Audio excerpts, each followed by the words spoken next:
In our industry, it's common to have contractual relationships between parties, many times with a consultant who might specialize in a certain piece of software or a certain part of the development process, and a company that might need those services.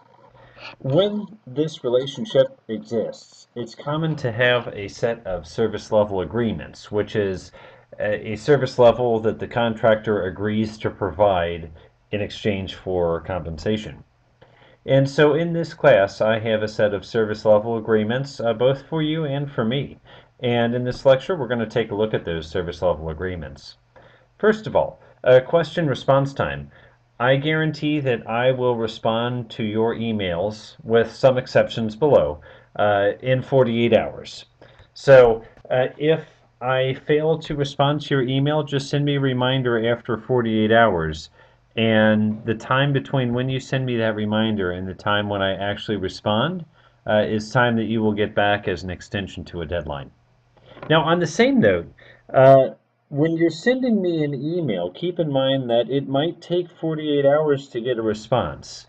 So make that part of your plans. Don't wait until the last minute right before an assignment and send me an email, even if it has a red exclamation and says urgent, urgent, urgent. You know, plan on about 48 hours. So the 48 hours is both for you and for me. I will try to get to questions earlier, but the situation has come up before where a student sends me an email 30 minutes before something's due. I don't respond for a day or so, and then the student turns in the assignment late and asks for an exception to the late penalty. That won't work. So when you're sending me an email, plan on getting, budget for about 48 hours for a response time. Don't wait till the last minute. The questions that I can generally answer within 48 hours are generally ones that are researched well, ones where the student has done work and knows what he or she is talking about, questions that are specific. So if you cite a specific error message in a specific line or something like that, those are ones that I can respond to pretty quickly.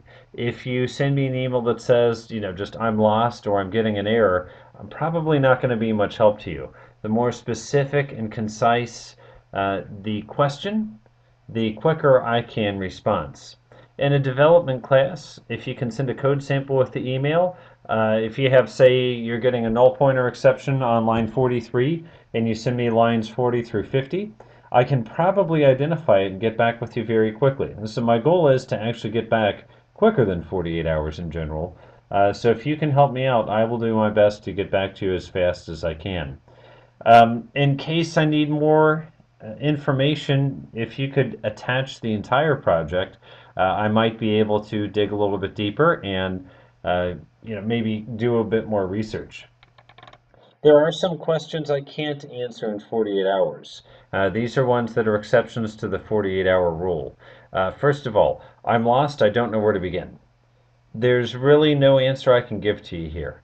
What I need is tell me where you're confused. Don't just throw your hands up and say, I don't know what I'm doing.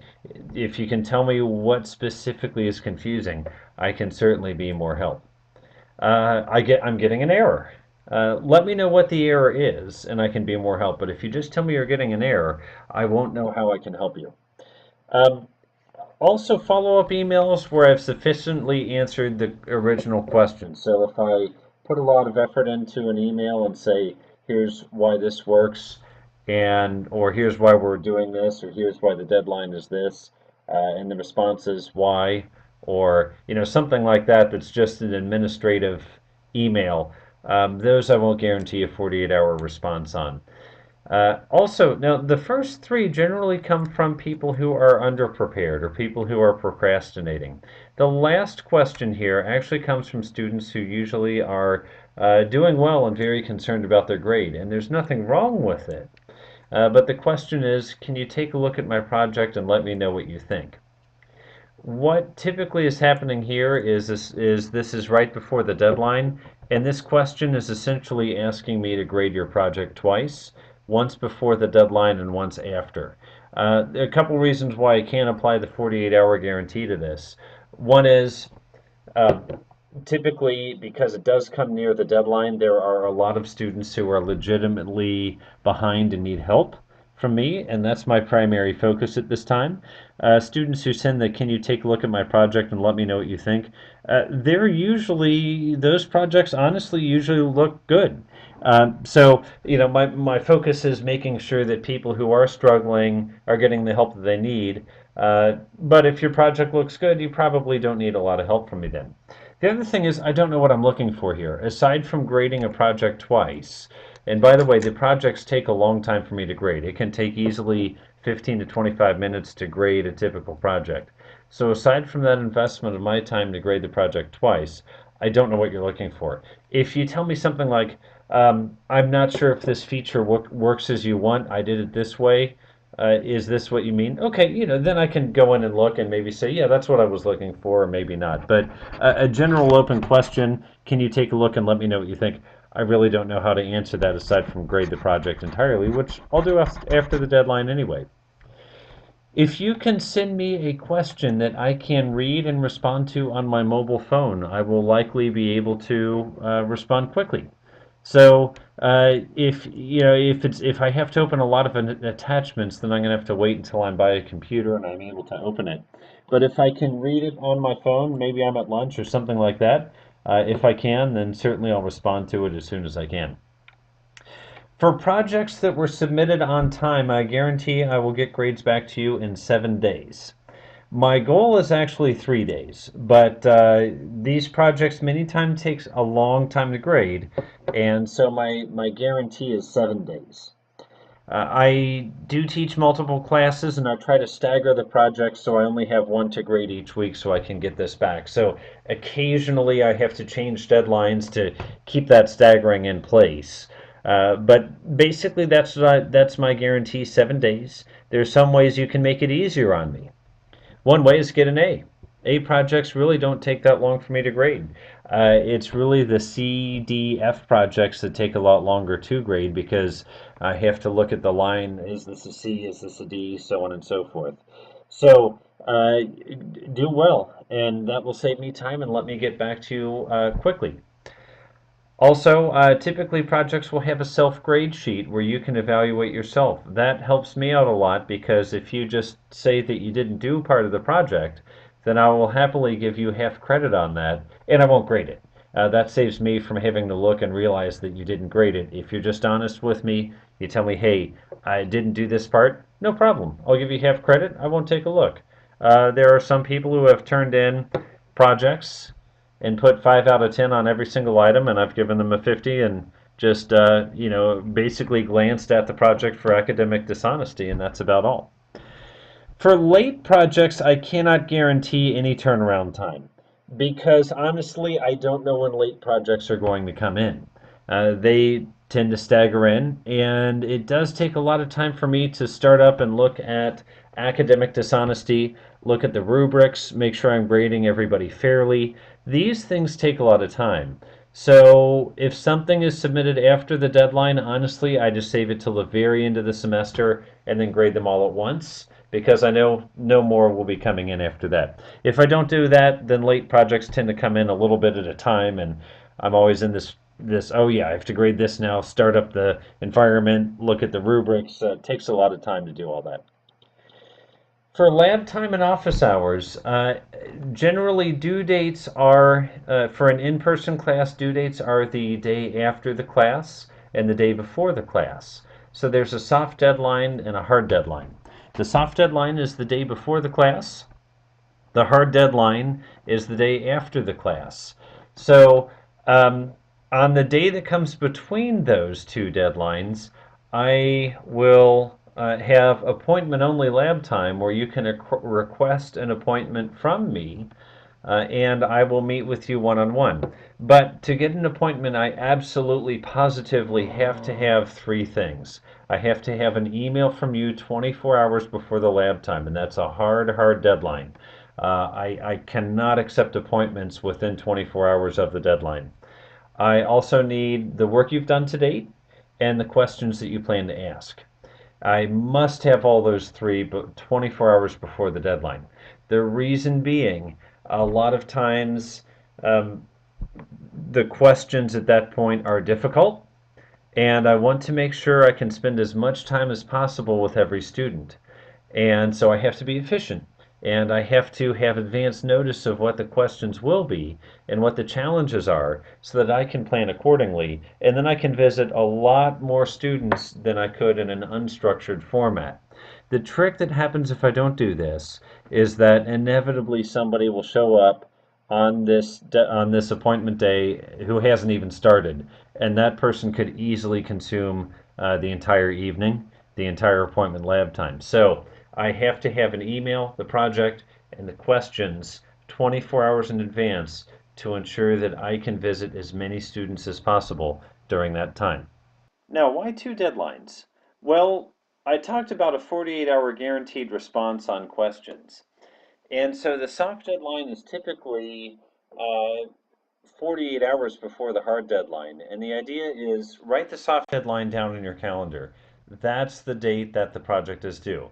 But there's a 48-hour grace period before I start taking points off for lateness. And typically, what will happen for late penalties is that at 6:01 p.m. on the deadline, it's 10% penalty. 6:01 p.m. the next day, another 10%. 6:01 p.m. the next day, another 10%. 6:01 the next day. After 4 days, I won't accept assignments anymore because at that time I've already sent the answers out to everybody. At that time, the assignment is graded and in the public domain. So that's the typical policy for lateness. The assignment is due on the soft deadline. There's a 48-hour grace period, and then after the grace period, then 10% each day. So that's why that works out. Now, if you go the week prior to the deadline, well, I'll have open lab, no appointment needed, and everybody's welcome to come. And so that encourages you to get an early start. You can ask any question you want. The questions then tend to be a lot easier. It's easier for me to visit a large number of students and help a large number of students out. So the open lab time is the week before the assignments due. Everyone's welcome to come, and it is all questions are fair game. The only time I need an appointment is that time during the grace period between the soft and the hard deadline, when questions tend to be a lot harder, and I want to make sure that I can visit everybody and give them all the time they need. Okay, quizzes are due.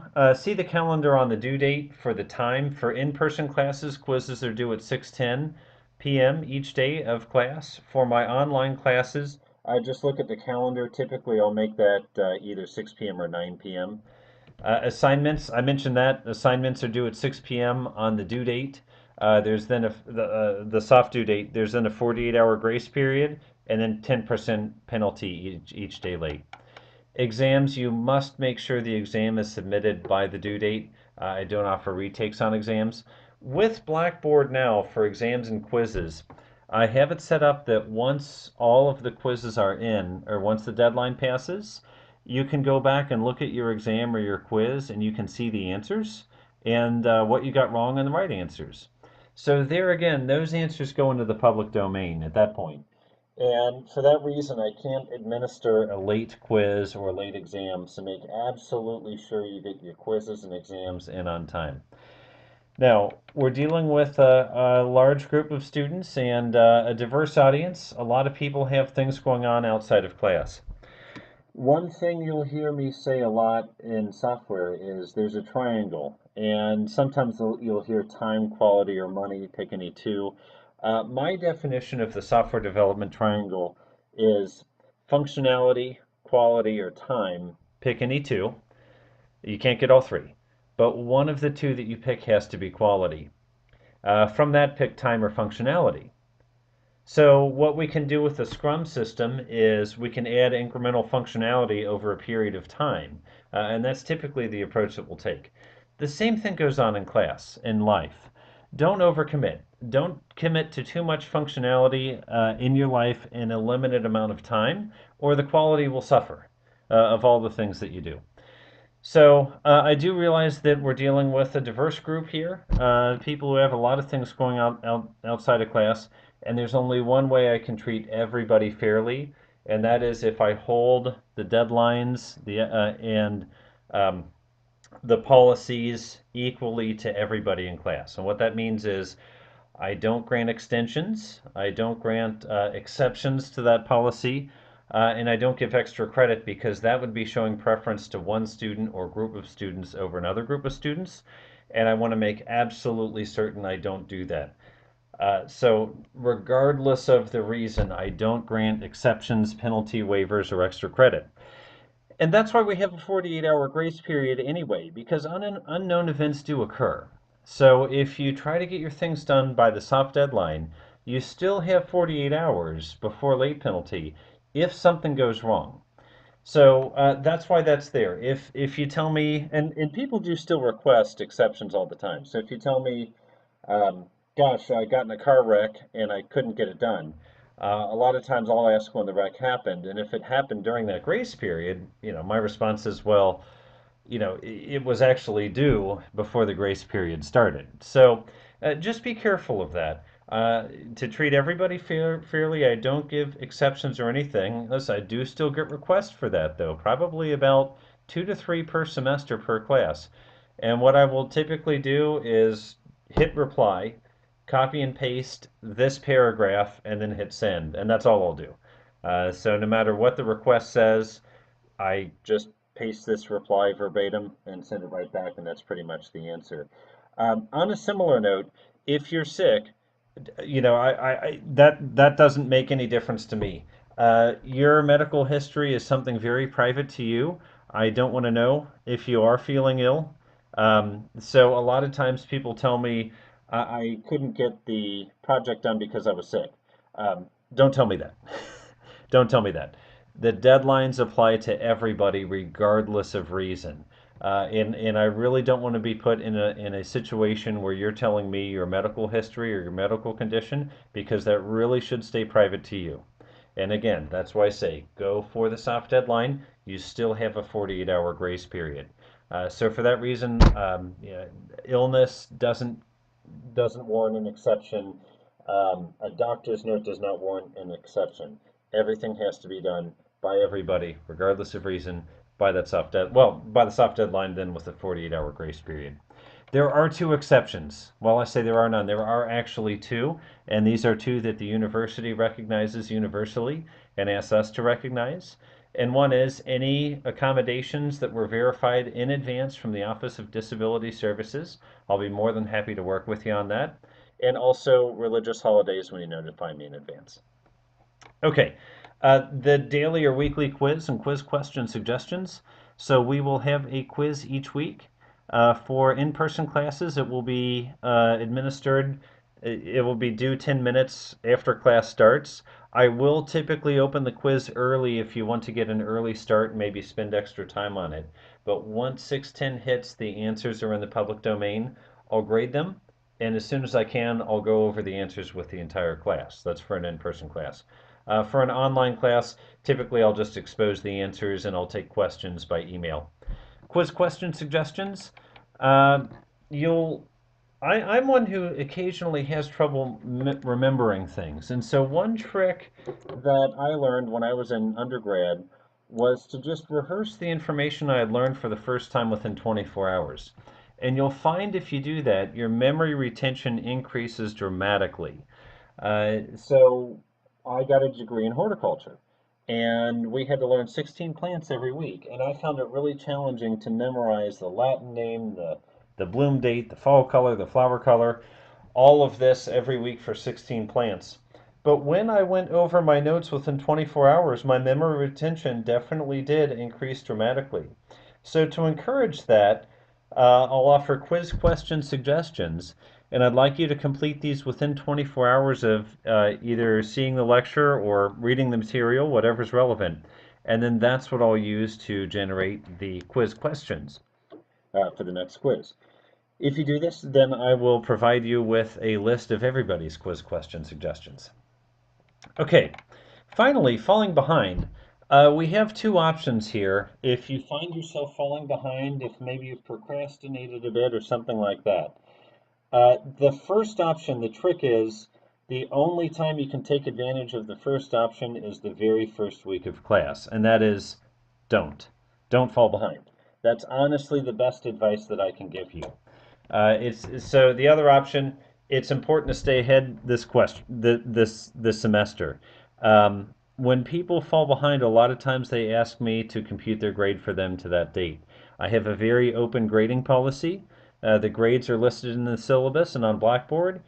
This is something you can compute for yourself at any time. So that's typically what I respond with is you can always grade it by yourself. You can compute your own grade.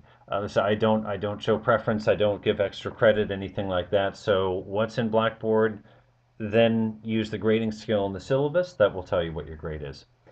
Another thing, a lot of times when I approach somebody or someone approaches me who is falling behind, they'll ask the question, and honestly, this happens quite a bit. If I get 100% on every assignment for the rest of the semester, can I still pass this class? Honestly, be realistic.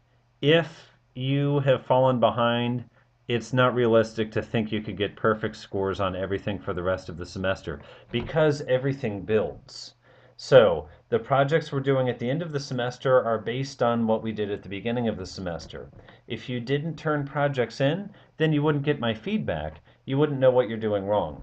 While every case is different, I don't know, I can't recall any time a student has skipped assignments in the first part of the semester and then miraculously gotten 100% for the rest of the semester and passed. That just doesn't happen. So the best thing to do is go back to option A, which is just don't fall behind. This is especially important for online classes. We do have deadlines for online classes, so it is important to adhere to those deadlines because once the deadline has passed, it has passed. If I sense you're falling behind, I might reach out and send an email. A lot of times I don't hear back from those emails. So reach out to me if you do sense that you're falling behind and let me know. I can't change deadlines, I can't do that. But perhaps I can assist you with office hours and getting your next project uh, to be turned in a timely manner. So let me know what I can do to help. And certainly, I'm here to help. I'm here to make sure you have a successful learning experience and that the class is something that you enjoy. So certainly, count on me whenever you can to give you that assistance. Thank you.